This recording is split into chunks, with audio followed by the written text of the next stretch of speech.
Today in the 2020 Hyundai Santa Fe, we're going to review the best wiring options that are available. Let's get into it. This is actually relatively easy. There's only two options that we have to work with. There's a few subtle differences, and we'll take a look at those. The one thing you're really going to see on it is that on the 4-pole itself right here, this one has a molded in cap. I think this is a good option. I'm actually a Taconcha fan myself, and I like these. These are durable and they stay on pretty good. However, you do mess it up if you use it a lot and needs break, which I've seen break. They're molded in, so you have to get a different one that kind of goes over top here. And yeah, it works, but it may not be as pretty.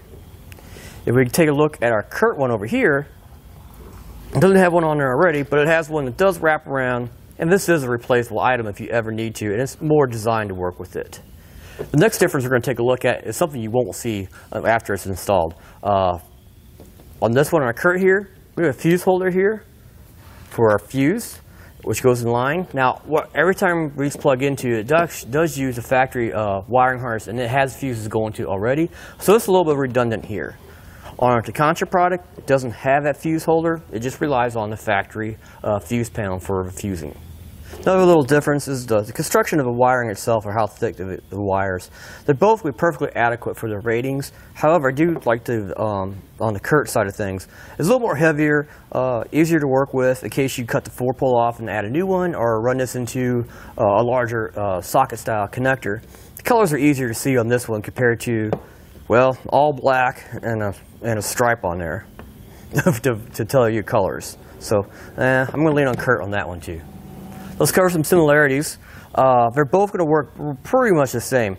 We're going to take power off the battery, going into these boxes here, and the rest of the circuits from the tow package, it's going to copy that signal coming out of here inside the box, and then that uses battery power to go out through your 4-pole onto your trailer. It does it on both of these units. They work identical just like that. So it gives you a little bit extra protection between your car and trailer if your trailer has a short or some other electrical problem. You got this protecting your car, and of course you still have your factory fuse panel as well. And speaking of electrical boxes, actually called the modules, the Taconcha has always been a rock solid product. Wouldn't be the first time I had another competitor, I'd take it out and replace it with the Taconcha, and I would never see the customer again for that reason. So warranty issues, I would always always go with the Taconcha. Now if we take a look at our Curt here, this is actually a new design for them compared to, you used to have a little bit different one, a little flat thing, and yeah, they seem to have a limited lifespan. There's this new box here. I think they really hit it good this time. I think they got a real solid piece of equipment here nowadays compared to what they used to have. And I would, honestly, you really can't go wrong with either one of these products at this point. I think if you want to be matchy-matchy, you get a Curt hitch, maybe you want to put that with your, on that with your vehicle as well. The little bits that come in the packages, both come with some zip ties. Curt has a little bit better ones, a little bit longer ones, I think. They work just as well. They both use adhesive to attach it to the backside of your vehicle. It goes on the backside here, or I prefer, if I can, I'd use I get a self-tapping screw separate from that comes from the kit, and I use that to attach it, especially on these vehicles. If we look at the Curt one, it has a nice flat surface. It's actually got a bigger surface area to attach to if you got something to do it with. And they use their surface mount technology, which is this piece of adhesive foam tape right here.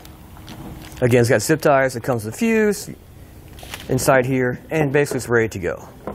Next, we'll go ahead and crawl underneath the Hyundai here, and we'll take a look at and see how the Curt wiring harness looks like when it's in place in the vehicle. Underneath the vehicle here, on the driver's side, I got it all installed, and this is the port right here where it plugs into. You take off the cap, it comes off like that pretty easy, and this is your new plug, and it goes right back in. Where the cap went, push it until it clicks. And honestly, I just put my module right here. I use a self-tapping screw. Again, it doesn't come with the kit. I had one here.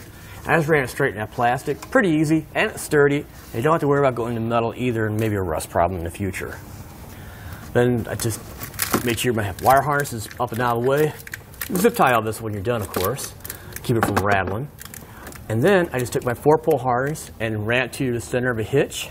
I also added some more lube material, which didn't come with it, just to make it pretty. And I zip tied in a couple places behind a bumper structure here where it meets the body. And then I actually put a loom clamp onto the bumper structure itself, which is a composite material. pretty easy again to drill into, and came straight down, and I got plenty left over up there if I want to pull this out and maybe put a socket style connector on here in the future. So this is a Curt product that's installed on here, and the Taconcha version is going to install exactly the same way. So again, this is a really easy one to do. In fact, this is a very good fun project to do at home. Even the hitch on this vehicle, it's a good one to do at home. So I wouldn't worry about doing the wiring on this at all. And that'll finish it for our best wiring that's available for our Hyundai Santa Fe.